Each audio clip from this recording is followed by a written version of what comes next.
अहिल्यानगर महानगरपालिका निवडणुकीत शिवसेनेच्या 10 नगरसेवकांचा सत्कार करण्यात आलाय। शिवसेना पक्षाचे प्रवक्ते संजीव भोर यांच्या हस्ते हा सत्कार झालाय।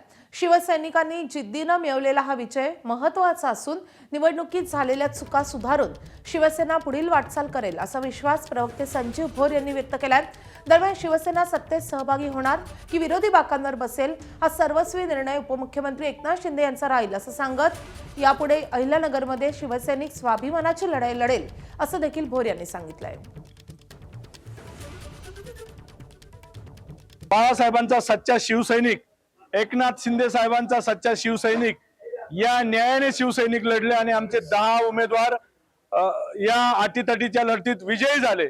मात्र झालेल्या चुका मित्रपक्षांनी आम्हाला आमची जी काही फसगत केली असेल त्यातून घेतलेला बोध हे सर्व जमेस घेऊन या पुढची वाटचाल आमची शिवसेनेची असेल आणि शिवसेना एक मजबूत संघटना शिवसेनेची अहिल्यानगर मध्ये आम्ही उभी करणार आहोत। आमचे वरिष्ठ नेते जे काही निर्णय घेतील त्यांच्या आदेशाचं पालन करून आम्ही काम करू। मात्र शिवसैनिक यापुढे या शहरात स्वाभिमानाची लढाई लढेल। एबीपी माझा, उघडा डोळे बघा नीट।